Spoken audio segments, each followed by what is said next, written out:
Saladin Eyyubi was born in Tikrit in 1137. He was recognized as a commander and statesman who changed the destiny of the Middle East. He distinguished himself with his military skills at a young age and served in the army of Nureddin Zengi. After the occupation of Jerusalem by the Crusaders, the Muslim armies led by Saladin Eyyubi achieved a great victory.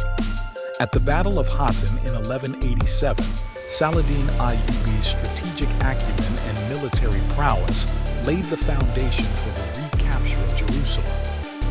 The conquest of Jerusalem was not only a military success, but also a harbinger of tolerant rule.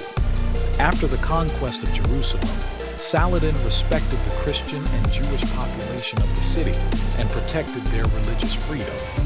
His just rule and tolerance made him a respected leader, not only among Muslims, but also throughout the world. Saladin Eyyubi is known not only for his military genius, but also for his efforts to bring people together. His vision to bring people of different religions together made him an unforgettable hero throughout history.